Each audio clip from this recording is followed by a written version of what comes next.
diretamente do Iguatemi Rio Preto, para o 5º bloco do projeto Crescer e Evoluir, que foram feitos desde ontem, no dia 30/9 e 1/10, e agora o tema é pré-adolescência.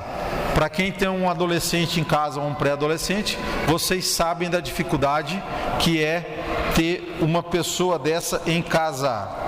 Eu já tive 3 e agora estou com 1. Não é fácil esses seres humanos diferentes que são os adolescentes, né, Rosana? Então vai ser um super bate-papo aqui, mais uma vez. Gente, eu estou muito feliz, porque a gente vem batendo um recorde de audiência na internet desde ontem.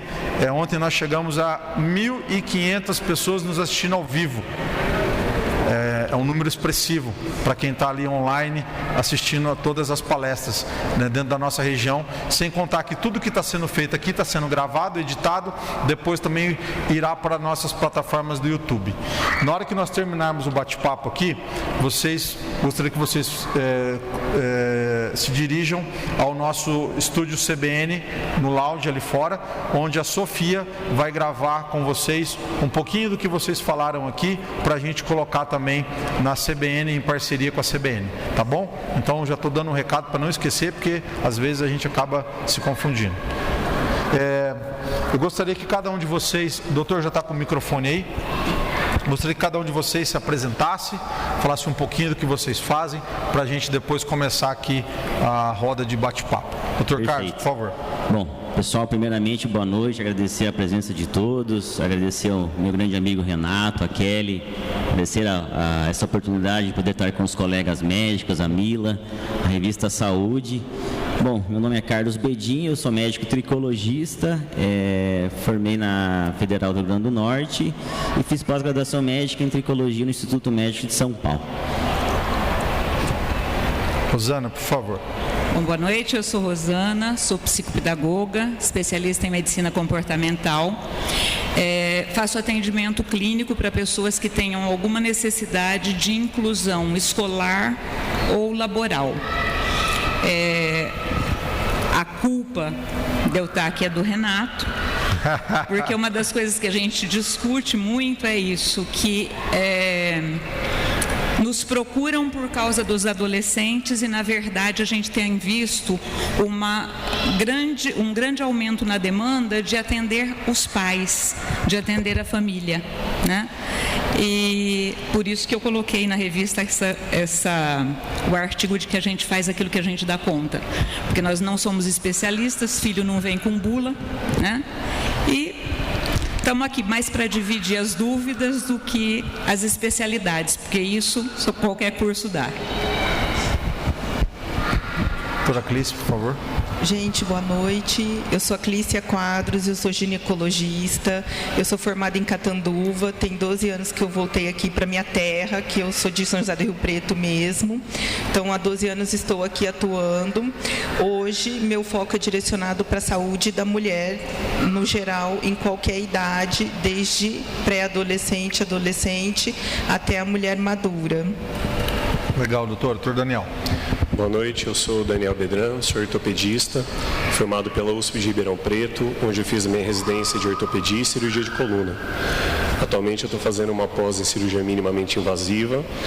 Ontem eu falei na palestra sobre o desenvolvimento das crianças na primeira infância e hoje eu vou falar algo sobre os adolescentes, desvios posturais, uso de mochila e atividades físicas nessa faixa etária. Legal, doutor. Doutor Cassiano, por favor. Boa noite, é uma alegria muito grande participar da mesa com vocês hoje e agradecer ao Renato pela oportunidade. Eu sou o Dr. Cassiano Moretti, sou otorrino mais focado na área de rinologia, todos os cuidados, tanto funcionais quanto estéticos da face, e a gente está aqui para discutir e aproveitar ao máximo também. Obrigado. Legal. Boa noite, meu nome é Daniele, eu queria agradecer a oportunidade de estar presente nesse evento. Eu sou formada pela Universidade Federal da Paraíba há 16 anos e tem 9 anos que eu atuo aqui em São José do Rio Preto, em cardiologia pediátrica e especificamente na parte de arritmologia. Legal. Mila, por favor. Eu sou a Mila Gomes. Eu sou Sou influencer, empresária, mãe. Gostei bastante da pré-adolescência, porque eu estou dentro de casa agora com as pré-adolescentes da Preta, né, que é minha irmã de criação. E é isso aí, eu estou muito feliz mais uma vez, mais um dia estar aqui. Legal, Mila, obrigado. Com esse trabalho incrível que vocês estão fazendo, que é maravilhoso. Mila, obrigado, viu?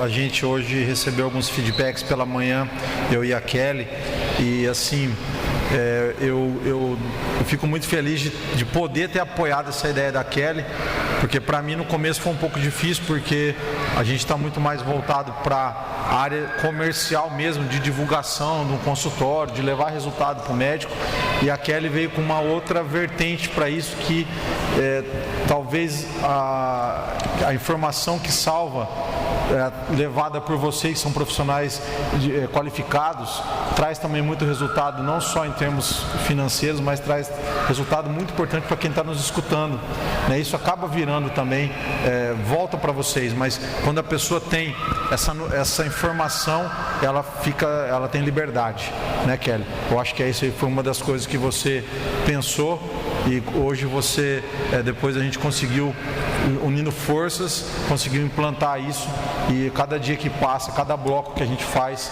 a gente vê o potencial disso, de poder reunir nomes aqui importantes e levar informação para as pessoas, não é isso? Eu acabou de terminar um bloco e acabei de ter um feedback muito bacana de uma pessoa que começou a arrepiar, que estava entendendo que o filho dela tinha sobre a questão de audição, que está tendo problema na escola, que está tendo problema, e ficou impressionada. Parece que hoje a informação ela está tão, né, parece que é uma informação muito fácil, muito rápido, mas eu acho que quanto mais a gente levar essa informação de forma séria e comprometida, a gente ajuda as pessoas, né? A gente parar para bater esse papo. Se uma pessoa ouvir e mudar a vida dela, para nós já será muito importante, né? E ontem eu fiquei muito impressionada com o doutor falou, o doutor Daniel, a questão postural, que está muito complicado hoje, e eu acho que dentro eu tenho, igual o Renato falou, 3 adolescentes. A minha filha, quando ela estava com uns 14 anos, a gente viu que um lado da cintura dela era mais... Na gente não foi gente. Foi um educador físico que foi em algum lugar e falou, não, acho que está com... leva para ver. E aquilo realmente tinha um pouquinho, mas não era nada demais, mas a gente levou. E eu acho que hoje com o celular piora muito. Eu queria que o doutor falasse novamente sobre a questão do equilíbrio e depois falasse sobre a coluna, que hoje em dia as crianças estão tendo problema de coluna, os adolescentes tendo problema de coluna, que era um problema que antigamente dava muito mais nos velhos, nas pessoas mais de idade, né? Esse desvio que a sua filha teve, a escoliose, ela é muito comum, principalmente em meninas, e ela começa a dar os primeiros sinais e sintomas na adolescência, no estirão do crescimento, ao redor dos 10, 12 anos. Mas é impressionante o quanto de criança que vem no consultório que o desvio não foi visto pelos pais. O desvio foi visto pelo professor ou por algum tio, algum parente, mas os pais não percebem, porque o desvio vai ao longo dos anos aumentando lentamente. Quando você percebe, já tem um afundado no lado da costela, ou então o ombro já está mais alto do que o outro, e muitas vezes você já perdeu o início do tratamento, que é muito mais simples. A maioria desses desvios, eles acontecem por questões posturais. Seja a criança que dorme de barriga para baixo e vê o celular enquanto está dormindo, ou então deita no sofá muito torta, usa mochila errado. E se você corrigir esses desvios, esse erro, esse vício postural, você pode impedir que essa criança evolua com a escoliose ou a hipercifose, e você não precisa usar colete ou nem mesmo fazer cirurgia, que é a exceção, mas hoje em dia, infelizmente, acontece muito. O celular, foi até comentado ontem, quando você fica na postura normal de digitação, que todo mundo fica com a cabeça para baixo, o peso da cervical pode chegar até 25, 27 quilos. Isso é uma quantidade muito maior do que foi feito para segurar. Então hoje eu tenho crianças com 12, 13 anos com dor no pescoço, coisa que a gente não tinha antigamente. Eram mais comuns as lesões ortopédicas por esporte, então um entorse de tornozelo, uma dor no joelho, e muito menos frequente a dor nas costas. Hoje está se invertendo. Eu tenho muita criança com dor no pescoço, dor nos dedos da mão por digitação, tendinite de repetição. E você vai perguntar para os pais, eles falam que a criança usa 10, 12 horas o celular por dia e não pratica atividade física. Eu acho que nessa idade, ao redor dos 10, 12 anos, é fundamental para a criança ter uma atividade física que ela possa fazer, para ela desenvolver a parte muscular e ter esse contato com os pais. Os pais têm que participar da vida da criança, estimular aí na atividade física, brincar com elas, para prestar realmente atenção e ver como que está sendo o desenvolvimento dela, se ela está tendo algum desvio postural, e iniciar o tratamento precoce, não deixar para depois. Legal. Mila, como que... No caso, a escoliose, ela tem uma influência familiar muito grande. Então, por exemplo, a sua filha teve uma escoliose. É importantíssimo, principalmente as meninas da família, primas, irmã, avaliarem, ver se tem algum desvio postural, os meninos também, mas a incidência é muito grande dentro da família. Então é frequente você ter uma menina com escoliose, você vai questionar, aí a mãe fala, a prima dela tem. Aí você descobre os dois casos. Eu tô lembrando, a gente parece que tudo já teve lá em casa. Já teve até escoliose. Falei, gente, não me livro de uma. Quando fala de uma coisa, já tô eu de novo ali, né? Ô Mila, conta pra nós como que é a tua experiência lá. Você também participou muito da tua irmã adolescente, né? Você falou. E dos teus sobrinhos, que dificuldade assim, que você sente. E o que você pensa pra Betina passar esse momento aí?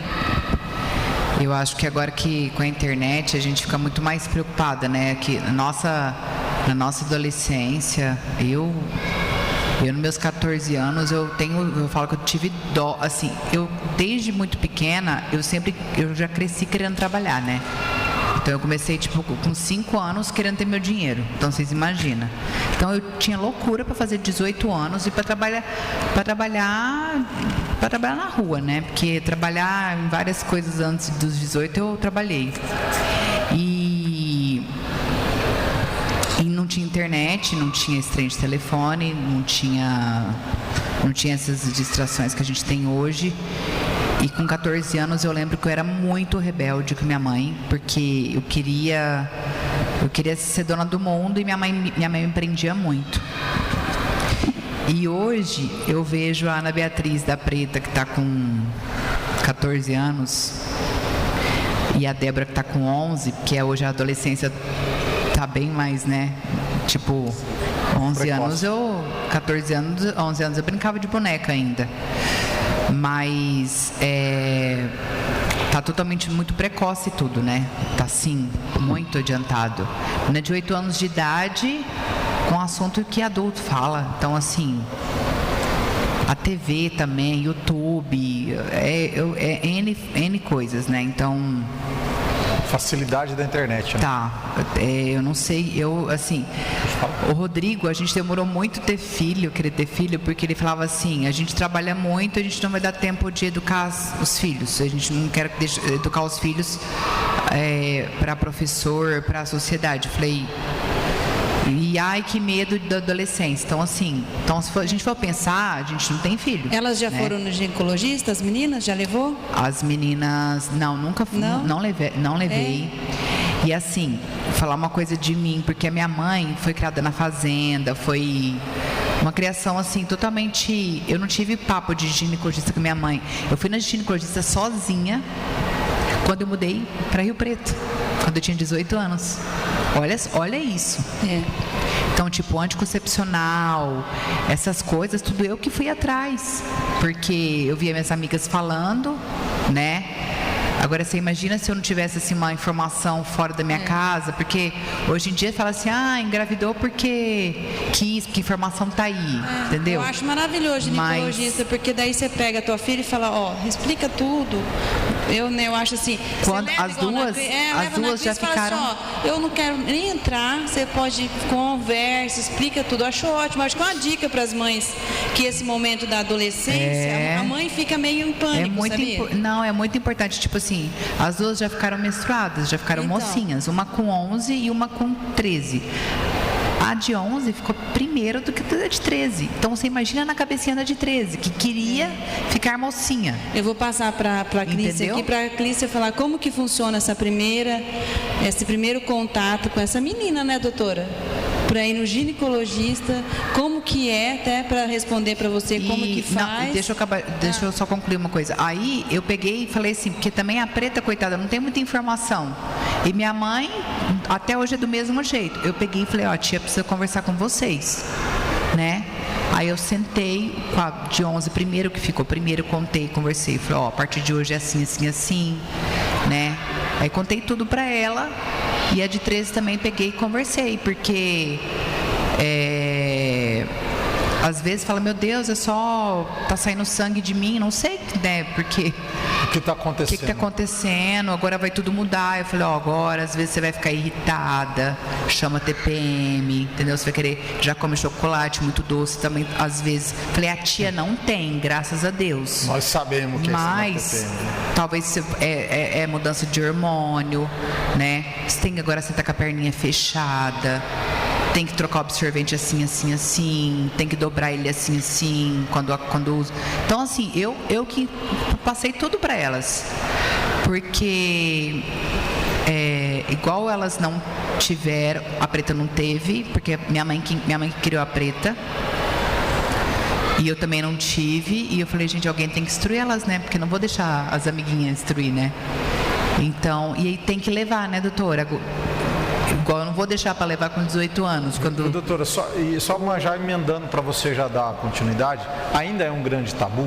Então, isso aí que eu ia falar, Kelly, é muito engraçado porque nesses anos que eu estou aqui atendendo, eu percebi uma mudança muito grande no perfil de mulher. Então, tem-se muito tabu a respeito do ginecologista por parte da mãe e por parte da filha. A mãe, porque acha que talvez vai incentivar a vida sexual, não sei, o despertar de algo, ela acha que ginecologista é coisa de mulher que tem vida sexual ativa. E a menina que tem muito receio de ir, que eu já presenciei, porque a hora que fala em ginecologista, ela tem uma associação de uma pessoa que ela vai se expor, ela tem que ser tocada, ela tem que ser examinada, e aí, às vezes, ou por conversa de familiar, ou por... eles têm muito acesso à mídia, então eles veem muita coisa na mídia. Né? Então, assim, eu já peguei casos de mãe querendo que a filha seja examinada e a filha não querendo ser examinada.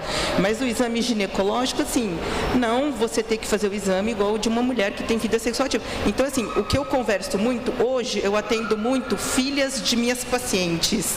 Então, tá bem legal isso. Eu tô pegando as pré-adolescentes e adolescentes das minhas pacientes. Então, eu sempre converso com elas, eu vou trazer minha filha. Eu falei, você traga, se ela quiser que você fique junto, você fica, senão você vai esperar lá fora. Você fala para ela primeiro o que você vai trazer, o motivo que você vai trazer, se ela concorda, que ela vai forçada e que ela não é obrigada a ser examinada. Só se ela tiver alguma queixa que realmente a gente precisa examinar. Porque eu já presenciei discussões entre mãe e filha que, assim, é constrangedor. Eu tinha vontade de levantar da cadeira e ir para fora, deixar as duas discutindo, entendeu? Isso para a menina, na pré-adolescente e até adolescente, às vezes, é um trauma muito grande. Tabu, né? Ela nunca mais vai querer ir no ginecologista. Então, eu falo, você vai trazer sua filha? Ela não menstrua, não tem problema, pode trazer. Eu adoro criança, pré-adolescente, adolescente. Eu falo que eu tenho uma cabeça 20 anos mais nova do que eu sou. Eu converso, tudo que a gente conversa fica entre a gente, desde que não tenha risco nenhum para a menina, lógico. E assim, às vezes é muito mais fácil ela se abrir com um estranho que ela não vai ter que olhar todo dia e que ela sentiu uma segurança e ela sentiu uma confiança, do que para a mãe, que às vezes ela vê todo dia, a mãe vai acabar julgando, porque mãe julga. A mãe tem um pré-julgamento. né? doutora, Então é complicado. Uma outra coisa importante também, amanhã... Porque também a mãe está se afastando um pouco, né? A mãe confia na filha, a mãe sabe que criou, ela vai deixar e vai falar, conversa com ela, né? Então, acho que os pais estão um pouco distantes. Voltando nesse ponto, antigamente as mães não queriam levar. Hoje, pelo menos as minhas pacientes, elas levam as filhas para ter essa orientação, para conversar sobre menstruação, sobre TPM, sobre sexo também. Porque eu friso muito isso, que a gente entra na prevenção. Mas eu vou conversar sobre a sexualidade se ela quiser conversar. E a gente vai orientar. Porque as DSTs estão aí, a gente fica muito em cima. A adolescente não usa preservativo. Adolescente e mulher mais velha, a gente sabe que não usa, por isso que aumentou o número de IST, né?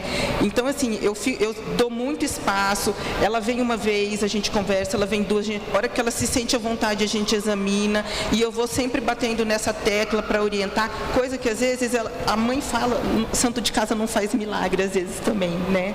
Então, assim, e é legal porque ela cria uma confiança em você, ela sabe que você está ali, que se acontecer alguma coisa, ela precisar, mãe, eu preciso de ir na Clícia, você me leva lá? Vamos comigo, ou me deixa, ou, você entendeu? Então, eu tento criar esse vínculo, essa empatia, e assim está indo, e as mães têm levado para orientação, tanto de contraceptivo e para outros tipos de orientação. Viu, doutora, também. amanhã a gente vai estar aqui falando do Outubro Rosa, né? E é muito interessante porque a campanha do Outubro Rosa agora ela também entra o câncer de colo de útero. Quer dizer, hoje nós temos a vacina, né, que é muito importante para as meninas, então, né? E uma vez que essa adolescente não chega até você estou dizendo como ao ginecologista, né? Não consegue fazer o passo a passo, poder fazer a prevenção. Doutora, até para uma coisa da gente falar aqui, levantar, né? Com quantos anos que toma a vacina da... A vacina hoje tem na rede pública de 9 a 13 anos. E antes tinha muito preconceito. A mãe não queria que a filha fosse... Eles iam nas escolas fazer a vacina. A mãe não deixava porque achava que estava incitando o início da vida sexual. Hoje já começou a mudar um pouco essa cabeça. Tanto é que já tem um tempo que agora a vacina para o HPV faz parte do calendário vacinal de meninos. Então, os meninos, nessa mesma faixa etária, também têm direito de tomar vacina. Que legal. É isso aí. Muito bom, né, Kelly? Que assunto interessantíssimo, né? Mais uma quebra de paradigma e muitos mitos, né? Eu não sei se eu estou falando certo, mas a gente leva o filho no pediatra, depois tem alguns casos que leva no ebiatra e depois a menina, no caso, tem que acompanhar a saúde com o ginecologista pro resto da vida. É igual, você tem que ter um pediatra e depois você tem uma ginecologista de confiança, né? Eu acho que é muito importante as mães terem essa visão, que igual a Mila, eu também não tive isso, ninguém me levou, ninguém me explicou, a gente tem que realmente levar, né, gente? E igual para mim, às vezes eu não consigo falar muito, então eu já tenho uma super profissional, uma amiga que é uma médica, igual as mães levam a filha e falam, explica para ela. Eu falo que a mulher tem vantagem em cima de homem de longe por muitos motivos. Um deles o homem tem um especialista que cuida dele a vida inteira. Não tem. O adolescente, ele entra na pré-adolescência, na adolescência, vira um adulto. Só que ele não tem essa orientação que nós mulheres conseguimos ter. É verdade. Tem água para você. Hoje eu acho que essa geração está muito ansiosa, né? No modo geral. E eu queria perguntar para a doutora Daniela. As crianças, assim, pré-adolescentes, a criança, a arritmia tem a ver com estresse, tem a ver com... O que pode fazer com essas crianças? Elas sentem, elas falam ou não? Os pais? Geralmente na pré-adolescência elas já conseguem falar. Nas criancinhas menores, elas geralmente não conseguem verbalizar e a gente consegue descobrir de outras formas. Mas na adolescência e na pré-adolescência, na verdade é uma fase difícil, por uma série de conflitos, enfim. E muitas vezes, na verdade, a nossa principal dificuldade é saber se realmente aquele pré-adolescente tem uma doença ou se ele tem está querendo expressar de uma outra forma a ansiedade que ele tem. Então, assim, muitas vezes é apenas o funcionamento normal do organismo que está exacerbado por conta de ansiedade. Então, pode existir arritmia por conta de ansiedade, mas na maioria das vezes nem existe a arritmia. A paciente é ansiosa e ela é um jeito de chamar a atenção e de conseguir que se tenha atenção dos familiares, enfim, com alguma queixa. Então, isso é um desafio que a gente tem no dia a dia do consultório, é conseguir separar isso aí. Doutora, eu tenho uma pergunta importante também. O doutor Daniel falou da importância das crianças começarem com atividade física. Aí hoje nós, os adultos, né, vamos na academia e o cara fala, eu quero um laudo lá do cardiologista. E a criança que vai começar a fazer atividade física precisa também de um laudo? Na verdade, na rotina, se a criança não tem história nenhuma, é muito importante a história, se a criança corre, brinca, faz tudo bem, a história familiar, principalmente se existe na família parente próximo com doença de coração ou que faleceu muito cedo, e se o paciente, tanto adulto quanto criança, se ele tem sintoma, principalmente durante a atividade física. Esses, na verdade, são os principais fatores de risco.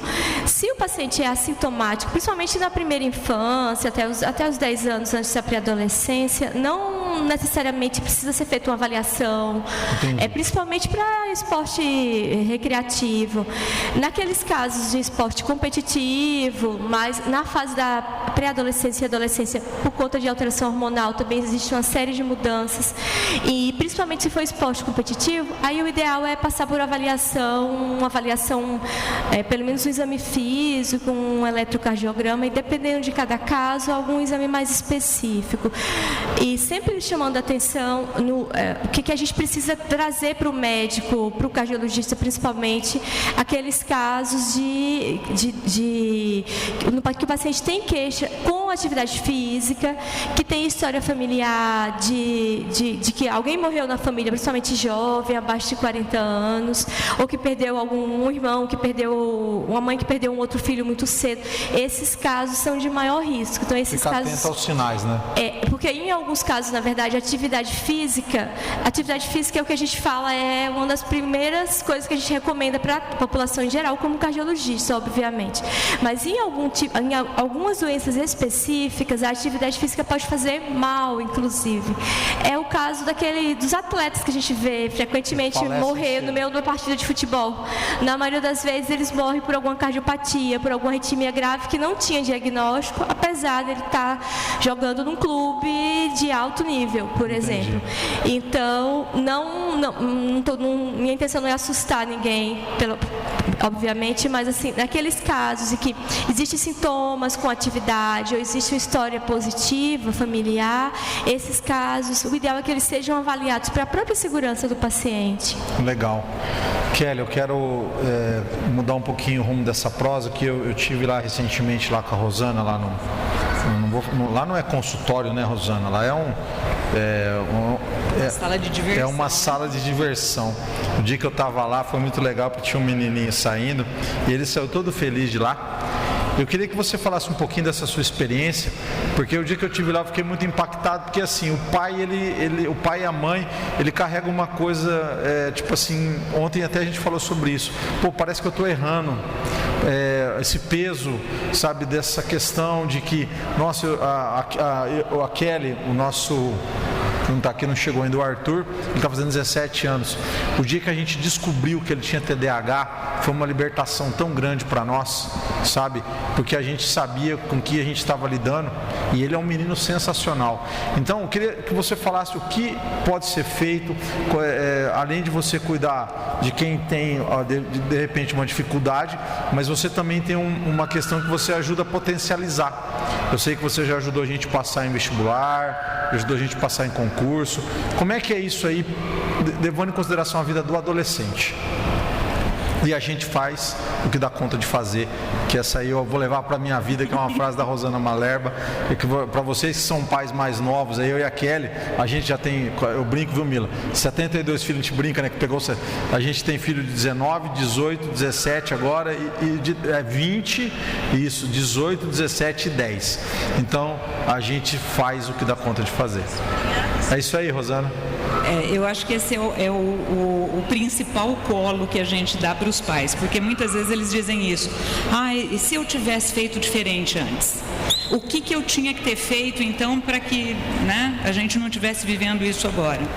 Tá tudo certo, fez o que dava para fazer, a gente não tem treinamento, quando a gente tem treinamento a gente também erra, também. Né?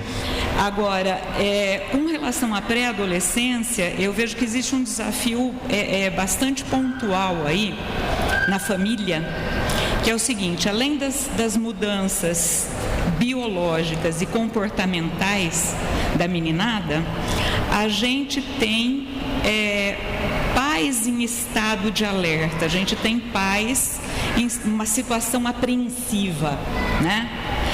O próprio termo adolescente vem de adolecer, né, de ficar doente. E os gregos sabiam das coisas. A gente fica meio esquisito mesmo, né? Ainda bem que dura pouco, né? Então, é o seguinte, por exemplo, a Clícia estava falando da questão o atendimento ginecológico. Acho que uma primeira dica que eu dou para qualquer pai e mãe de adolescente é: sejam pais. Não tenta virar amigo porque eles não querem que beije na porta da escola, porque não quer contar de quem que está afim. Pai e mãe tem que ser pai e mãe, porque se a gente fizer um esforço para virar o melhor amigo, eles vão ficar órfãos, né? E o adolescente, ele tem direito à privacidade, ele tem direito a tratar pai e mãe como pai e mãe, ele tem direito a não compartilhar certas histórias com os pais, porque eles ficam envergonhados, ou porque os pais têm um histórico que não deu abertura para isso. Então, eu acho que assim, a gente está num momento que eu acho que a gente tem que ir de volta para aquilo que é simples, né? Legal. Então, a gente foi complicando muito as coisas na medida que a gente foi se informando mais e tentando assumir papel que não é o nosso, né?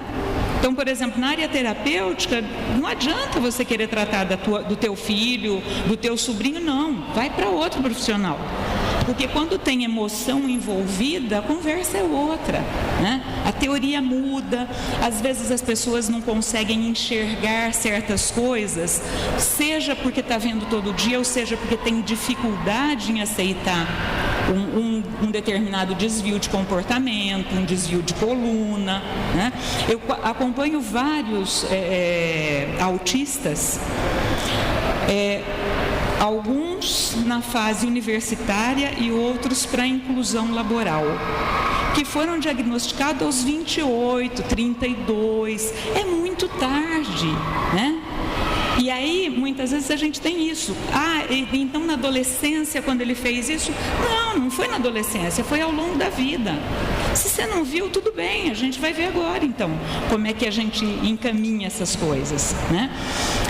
Mas eu acho que a forma mais tranquila da gente ver tudo isso é indo para o simples. Então, adolescente precisa de quê? Precisa de rotina estruturada, tem que ter hora para dormir, sim. Eu sou viciadíssima em tecnologia, amo, mas tem que parar 2 horas antes de dormir, gente, não adianta. É difícil, eu às vezes também acho difícil, né? Desligar o Spotify, não, vamos, né? Vamos ouvir uma musiquinha, não. Então, esses rituais que antes eram levados como rotina, então por que as pessoas liam? Elas liam porque não tinham telefone, porque não tinha a tablet, né? Não, mas quem não tinha luz também lia a luz de velas, né? Então, assim, quando a gente vai para o papel, o que vai acontecer? A gente vai entrar num ciclo natural, vai dar sono, eles vão dormir mais cedo, eles vão pegar as janelas de liberação hormonal, eles vão ter mais consolidação de memória, de aprendizado. Então, esse ordenamento, que é muito simples, é muito tranquilo, se a gente vai desde o começo, é que a gente foi abandonando, né? Então, por exemplo, tem um casal que eu acompanho, eles foram por causa de 2 das crianças, eu falei, não, hora de criança estar na cama é 8 da noite. Ah, como 8 da noite? Ué, vocês vão namorar quando? Vocês vão conversar quando? Vocês vão assistir um filminho quando? As crianças decidem? Então, são coisas assim que a gente foi perdendo e foi roubando deles, eu acho, né? Então, muitas vezes chegam assim, na pré-adolescência, vai dormir às 2 da manhã. Sim, meu nego, mas esse horário já foi. O que você tinha que ter tido de hormônio de crescimento, né? É muito importante, essa questão do hormônio de crescimento, o descanso que você tinha que ter tido para estar em pé na aula às 7 da manhã, que do meu ponto de vista é insano, né? Também concordo. Mas, enfim. Que eu que levo o moleque para a escola, Rosana, eu discordo totalmente desse horário, das 7 horas da manhã. Não, a gente aqui precisava de horários assim, até o sol esquentar e depois que o sol esfriou. Eu acho também. Também tem esse... Né? Essa questão do hormônio de crescimento é muito importante, né? Que as crianças, elas crescem e o ápice do crescimento é um certo horário, né? E é por isso que tem que dormir mais cedo, né? Mas a absorção e a questão do sono REM, né? Durante o sono REM é que eles vão ter a consolidação de memória e de aprendizado.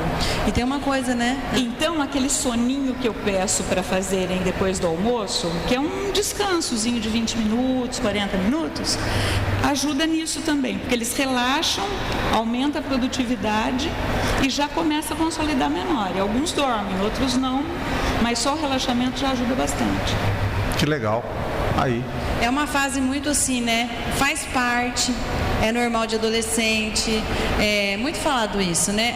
Ele tá assim, ele tá nervoso porque ele tá adolescente, e os hormônios, né, estão a 1000, né? Eles estão alterando o tempo todo. Se a gente tem TPM uma vez ao mês, vocês imaginam que o adolescente tem umas 4 ou 5 TPMs no dia, né?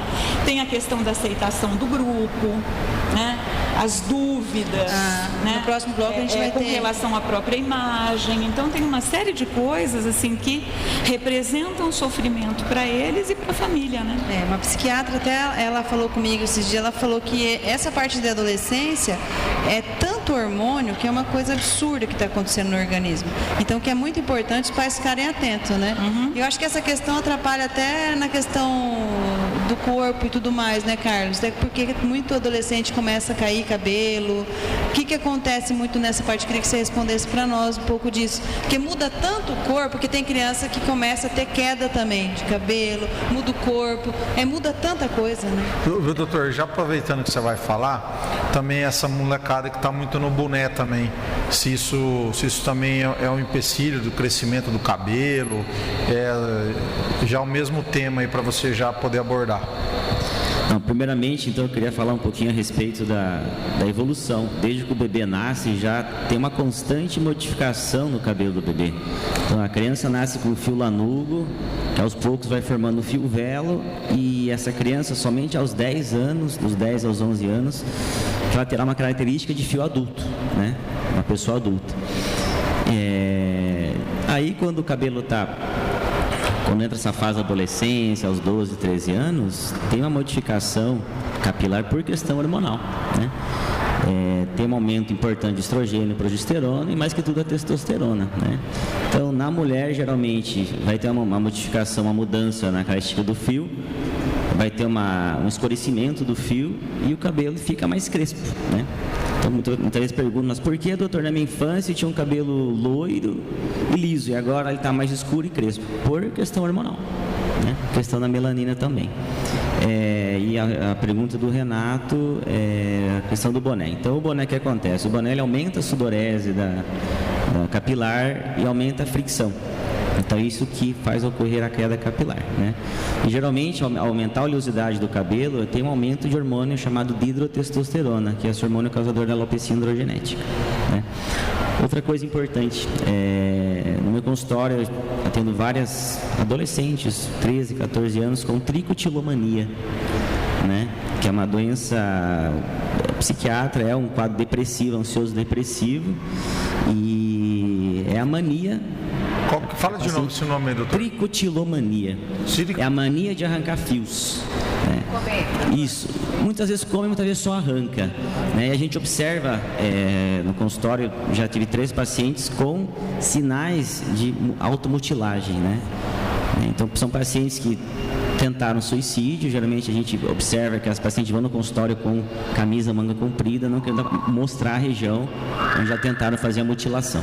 A gente observa cicatrizes, pulso e aquela região com a região de calvície, né, que for por tentar arrancar os fios. Que vai tirando os fios. Então isso é uma abordagem que muitas vezes os pais passa desapercebido pelos pais, né? Então eu acho assim, pais têm que observar os filhos, tem que ter essa proximidade para evitar, porque esse muitas vezes é um primeiro aviso, né? Algo que está ocorrendo ultimamente é suicídio, né? As taxas de suicídio estão aumentando drasticamente, muitas vezes por ausência dos pais, né? Com certeza. E nós vamos abordar esse tema no bloco 3 com a doutora Natasha Feres, que é psiquiatra. Com certeza é um tema importantíssimo. E nesse aspecto, tudo que a gente está falando aqui de adolescência, uma coisa que acaba influenciando muito também é o bullying.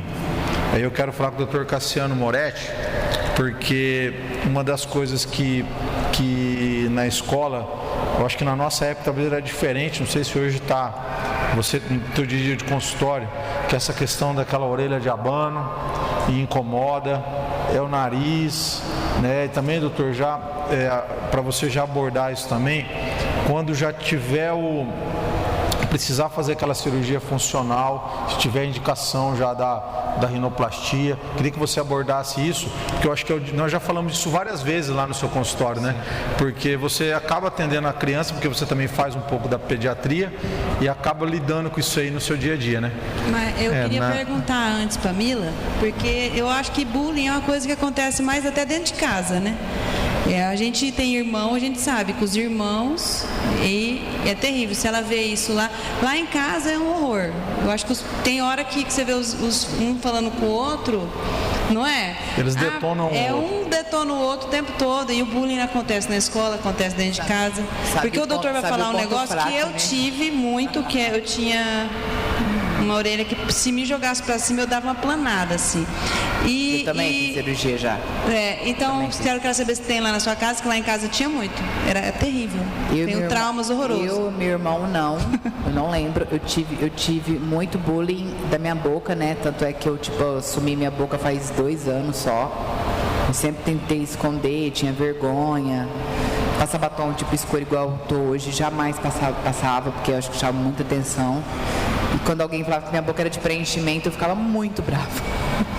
Emília, hoje está na moda, né, Mila? Você já tem eu falei, meu normal, Deus, que raiva, eu tenho ódio dessa boca.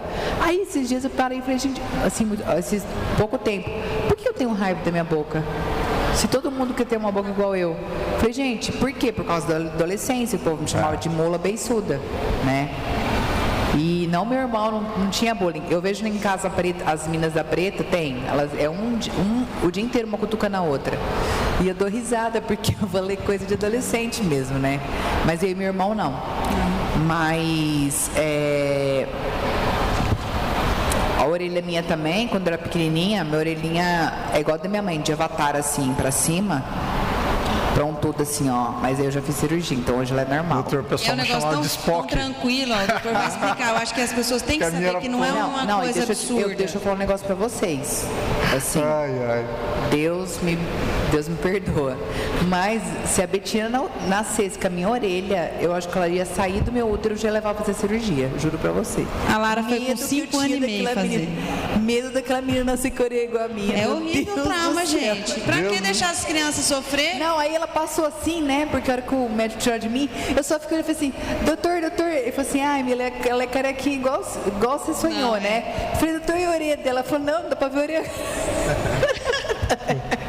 É por isso que eu tô falando, é muito sério, não é alguma coisa assim, a informação. Você imagina a nenenzinha careca com as orelhas assim, pra cima. Eu falei, mãe, as minhas fotos pequenininhas, eu falei, mãe, por que você não colocava umas faixinhas na minha orelha? Não arruma, não gente, acerta, não. O meu mais novo vai estar aí, doutor, ele já quer falar com você, já falou. Deixa o doutor falar, então. Vai lá, doutor. É comum, né? Porque por conta do bullying, as crianças acabam sofrendo na escola e as mães procuram bastante. Então é uma cirurgia que a gente faz a partir de 6, 7 anos, depende de cada caso. A gente avalia o crescimento também. E não, tem que esperar a orelha estar mais bem formada, porque senão você não pode alterar a cartilagem e aí você vai ter uma malformação. Às vezes a criança esperar muito cedo, vai ter uma orelha infantil no adulto mais para frente, porque ela altera o crescimento. Então a gente avalia tudo isso aí. Na consulta a gente já vê a deformidade, que é uma deformidade congênita, e já orienta os pais para ver se tem desejo ou se está acontecendo algum problema, que a criança está sofrendo. E aí a gente procura resolver o quanto antes, né? Para a criança não doutor, é uma cirurgia simples, né? É uma cirurgia simples. Normalmente em criança a gente faz com uma sedação ou com anestesia geral por conta do incômodo, né? Pela anestesia local é mais complicadinho. Eu lembrei de uma coisa que você falou para mim esse dia, que o desvio de septo, às vezes a criança não está tendo atenção na escola porque não dorme bem, porque está com desvio, e eu achei aquela informação muito importante, algo muito... Além disso, a gente sempre faz uma avaliação respiratória, né? Mais a fundo.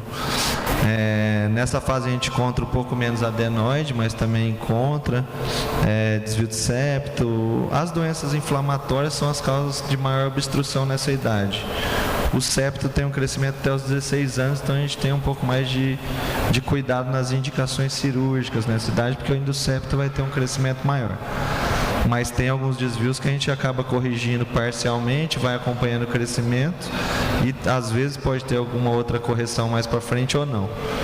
E as crianças dormindo melhor normalmente desenvolvem melhor.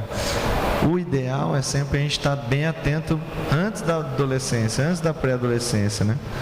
Por conta também do crescimento, da face, se a criança é respiradora bucal, a gente já perde aquele time se não corrigir, por conta disso pode ter alteração facial, que mais para frente a gente poderia fazer uma cirurgia simples de adenoide, mais para frente vai ter que fazer uma cirurgia ortognática, uma cirurgia mais complexa para a correção da respiração, juntamente com o desvio de septo ou alguma outra alteração. A gente tem sempre essa atenção também do bullying. A criança que respira muito pela boca também sofre bullying na escola, então os pais procuram bastante. E a gente fazendo o tratamento fica bacana e tem um resultado legal. Aí o que o pai pode prestar atenção no filho para saber se ele está com desvio? Quais são os sintomas assim mais comuns? Normalmente o pai pode perceber que a criança tem algum problema respiratório. E aí traz para a gente avaliar e fazer um diagnóstico das causas, né? É difícil você falar, ele tem desvio, só olhando. Então tem que examinar, tem que fazer exames complementares para a gente ter um diagnóstico. A maioria das vezes nessa idade, nessa faixa etária, são doenças inflamatórias. Rinite inespecífica, poluição, poeira, ou as alérgicas, que são mais específicas. Então normalmente com o tratamento a gente consegue resolver bem. A minoria vai precisar de uma cirurgia para corrigir isso aí. Nesses casos, doutora Daniela, quando também vai fazer uma cirurgia, é interessante passar por uma avaliação, uma criança, está dizendo. É importantíssimo, né? É bem comum a gente fazer avaliação nos casos de pré-operatório, principalmente porque vai ser submetido à anestesia geral, então tem que passar pelo cardiologista, fazer um exame físico e às vezes algum exame complementar. E é bem comum, lá eu trabalho no Hospital da Criança, eu faço exame e aí chega para mim, eu sempre pergunto, por que você está fazendo o exame? Quando começa a respirar, é pré-operatório, né? É adenoide, amígdala, Então assim, só de... Ele falou, a Kelly perguntou, né, de chamar a atenção, às vezes só de roncar muito, não só isso, né, mas é uma coisa que chama bastante atenção. E a gente, não sei, eu tô vendo muito criança bem menorzinha, até 1 ano, 2 anos, que deita lá e às vezes só de deitar, a gente escuta o ronco, assim, a gente sabe que está totalmente obstruído. Assim, é isso que geralmente chama atenção. Mas precisa fazer avaliação, sim. Né? Seria o ideal, por segurança, na verdade. Porque você pode falar assim, a complicação é rara, pode acontecer em 1 em cada 100 pacientes. Mas se o 1 for meu filho, o meu 1 é meu 100%. É verdade, não é o meu 1, não é o 1% da população geral. Acho que a gente sempre tem que pensar desse jeito. Boa. A tal doença pode acontecer em 1% da população, mas se for o meu filho, aquele meu filho não é 1, é meu 100. O que eu vou fazer sem ele, né? Daniel, tem cirurgia de hérnia, tem caso de hérnia em criança? Existe? Em criança mesmo, 6, 7 anos, não. Mas é mais velho, sim. Raríssimo. Você vai começar a ter a hérnia de disco a partir dos 14, 15 anos. O mais comum, é claro, é 30, 35 anos. Mas existem adolescentes com hérnia de disco. Não é comum o adolescente ter dor nas costas. Mesmo na prática de esporte ou não, ele tem que conseguir executar as atividades dele sem dor. Se o adolescente reclama de dor, ele tem que ser avaliado. Se ele reclama de falta de ar, como a doutora comentou, ele tem que ter feito uma avaliação cardiológica. Por isso que é importante você prestar atenção no que o seu filho traz de sintoma. Então, um adolescente com dor nas costas, que está tendo dificuldade de praticar esporte, está referindo formigamento na perna, ele pode sim ter uma hérnia de disco. Ao redor dos 14, 15 anos pode começar a aparecer. A maioria das vezes o tratamento não é cirúrgico. 90, 95% delas regridem e resolvem só com tratamento conservador. Remédio, alongamento, correção postural, mas pode sim ter casos de cirurgia para hérnia de disco. Legal. Pessoal, vou começar a abrir para perguntas. Pessoal, já antes de eu abrir para perguntas aqui, eu só quero, enquanto eu vou fazendo, indo para lá, Rosana, eu quero te perguntar uma coisa. Quando que dá para perceber que a criança está com um problema, algum déficit, que dá para já entrar para poder melhorar isso? Quando que o pai pode ter essa sacada, assim, que fica bem claro, para poder pedir uma ajuda para um psicopedagogo? Déficit de atenção, você diz? Isso. Então, alguns, porque assim, existe geralmente um histórico familiar, né? Agora, geralmente a queixa chega para a gente quando ele começa a incomodar. Quando ele incomoda na escola, quando ele incomoda os irmãos e tudo mais. Eu tenho, inclusive, tido bastante demanda de adultos, porque eles levam os pequenos, eles levam pré-adolescente, adolescente, e aí depois o pai fala, não, mas eu sou assim, eu não consigo ler, né? Eu não consigo ir ao cinema e ficar quieto o tempo todo no cinema e tal. Então, são comportamentos assim. Por exemplo, o que uma criança com déficit de atenção vai fazer? Ela vai insistir a exaustão para que você dê atenção para ela. Entendi. Então, o que a gente muitas vezes tem? Um comportamento parecido ao de déficit de atenção, mas com um pai que não sai do celular. Aí é um quadro que... Então, aí o que a gente tem que fazer? Para você observar a criança, você tem que dar tempo. A criança só vai te contar coisas quando você der tempo para ela. Quando você não estiver na correria, quando ela está no banheiro e você está ali escovando os dentes, ela fala, sabe, aconteceu tal coisa assim, assim na escola? Né? Aí você começa, né? Agora, que outras coisas que podem ser observadas? Inquietações durante o sono, né? Criança que se machuca demais, e demais não é se machucar, levar um tombinho, né? Eu atendi uma criança que aos 4 anos ele tinha quebrado os 2 braços porque ele caiu de um caixeiro automático no banco. A pergunta é, como foi que ele subiu tão rápido e a mãe não viu, né? Então são coisas assim que estão muito fora da curva, do padrão. Entendi. Né? Essa questão, eu acho que é importante salientar isso aí. Essa questão de que as crianças todas hoje que são agitadas têm déficit de atenção e hiperatividade. Não é verdade. Primeira coisa, há 20 anos, 30 anos, o cara era considerado maluco, mal educado, trapaceiro, enrolador na escola. Por quê? Porque não tinha o quadro descrito, né? Hoje a gente tem o quadro e a gente sabe do desconforto que isso gera para a pessoa. Por quê? Porque aquela cabeça está a mil.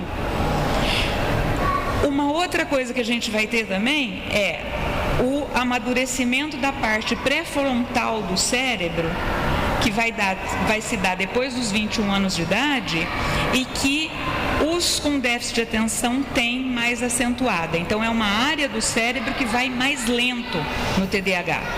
Então, o que ele vai ter? Dificuldade de antecipar resultados, de entender as consequências daquilo que ele está fazendo. Ele tem menos medo, ele é mais ousado, né?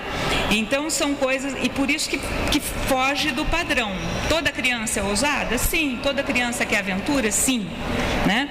Mas esses daí, eles têm alguma coisa mais perturbadora. Entendi. Tá? Eles ficam inquietos, eles se queixam, né? Legal, Rosana, é isso aí. Pessoal, alguém quer fazer alguma pergunta? Vamos lá. O momento é agora, estou aqui com vocês. Ninguém mais? Kelly, tá quem? Lá, vamos lá. Aí sim. Lógico que pode, pode não, deve. Pode falar, Bia. O meu é pro Dr. Carlos Bedin, cabelos, né? Desde os 14, 15 anos eu comecei a ter cabelo quebradiço nessa parte aqui frontal e nunca mais consegui resolver. E eu queria a dica de como evitar essa parte. A gente às vezes tem a vida corrida, vai fazer algum exercício e sempre esse cabelinho incomodando aqui da frente. Então, outra causa importante, muitas vezes, de Levanta para as pessoas olhar o seu cabelo que você está reclamando, por favor. Vira agora para eu ver esse cabelo. Olha. Mas incomoda. Você tá se queixando, né? Vou me jogar ali. Mas incomoda ela. Tá se queixando de barriga cheia. Cada um. Tô brincando. Então, geralmente, uma causa importante de fratura capilar é o abuso de produtos químicos, né? Seja tanto tinturas como produtos para alisamentos. Então, não sei se é o teu caso, que está se tornando cada vez mais frequente, né? O abuso. O abuso tanto de produtos de tinturas como de produtos para alisamento acaba fraturando os fios. E geralmente acomete mais a região frontal, no caso da mulher, né? Legal. Não sei se é teu caso. Qualquer coisa já marca uma consulta, né, doutor? Alguém mais quer fazer alguma pergunta? Ô Mila, queria que você falasse um pouquinho da experiência que você teve lá com o Dr. Carlos Bedin, para a gente terminar esse bloco. A gente tem aí 2 minutinhos ainda. E você falasse um pouquinho como é que foi. Você teve a oportunidade de ajudar uma pessoa através do trabalho dele. E daí a gente encerra esse bloco. Tanto acho que eu como ele para falar, né? Dr. Carlos, ele mudou a vida de muita gente que eu conheço, assim, a minha de tabela, né? Porque o dia que eu conheci o trabalho dele através da sua revista, eu vi a minha manicure sofrer muito. Ela lá fazendo meu pé, eu via aquela miolo da cabeça dela sem cabelo assim. E eu sabia, né, da tristeza dela, tanto que ela tinha vontade de ter cabelo, de fazer um penteado. E você me apresentou o Carlos, eu levei ela no Carlos e aí começou o tratamento. E eu achei, e ela também achou que não tivesse cura, né, que não tinha salvação, que ela ia morrer daquele jeito, né. E com apenas nem 6 meses... escutar os áudios dela, ver as fotos, o que ela escreve para mim, agradecendo, até minha 15ª geração, que ela fez um penteado para ir num casamento.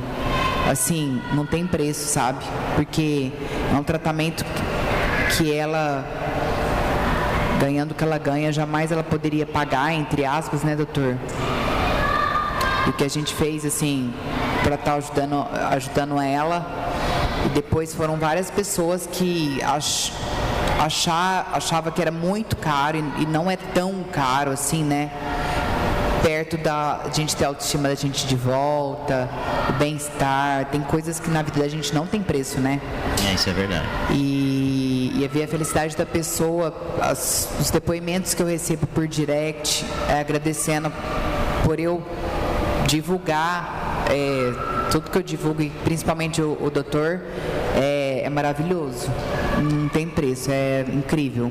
Mila, muito obrigado. A Mila abraçou a causa com a gente da Informação que Salva desde o primeiro momento, né? E a gente realmente tem conseguido... Mexer com a autoestima do ser humano é maravilhoso, é incrível. Poder ajudar, né? Poder ajudar. É demais. E nós vamos poder fazer isso em dezembro também. Vão ter muitos assuntos importantes para essa edição do nosso Start em dezembro. Infelizmente, acabou mais um bloco, né? Teremos assunto aqui para tocar mais 2 horas tranquilamente. Eu sou muito grato a vocês, por vocês terem participado conosco. Obrigado, doutor Carlos. Obrigado, viu, Rosana? Doutora Clícia, obrigado. Ficou muito claro a importância, né, do ginecologista na vida dessas meninas, porque já começa desde adolescente a ter cuidado, né, a se cuidar. Hoje mesmo eu falava com a Nilmara Kelly, que esteve aqui ontem. Ela dá aula na escola pública e ela pediu para a gente fazer uma Informação que Salva a nível regional e na rede pública. E ela comentou que esse ano 4 adolescentes, 4 meninas, na sala dela estão grávidas. 4 adolescentes, tá? Então, é importantíssimo a gente estar falando disso. Acho que o ano que vem nós vamos tentar fazer uma levada para o setor público, e nós vamos contar certamente com os nossos parceiros, nossos amigos. Obrigado, viu, doutora? Doutor Daniel, mais uma vez, obrigado. Sua presença é sempre importante. Doutor Cassiano, obrigado, meu amigo, por estar aqui com a gente. Doutor Daniel, obrigado, viu? E com certeza as pessoas devem ter aproveitado muito esse bate-papo. Mila, mais uma vez, obrigado. E vocês não esqueçam de sair aqui, estarem com a gente lá na CBN, no estúdio CBN, com Informação que Salva. Eu peço uma salva de palmas para esses profissionais. A gente termina mais um bloco com a certeza do dever cumprido, levando Informação que Salva. E eu queria fazer a foto agora para a gente marcar esse momento com vocês. E Nenê, eu acabei usando os 2 microfones, Nenê, você vê? É brincadeira, né? Peguei na mão, tô falando. Então vamos fazer a foto, vem lá, quem vem? É o Thiago que vem aqui.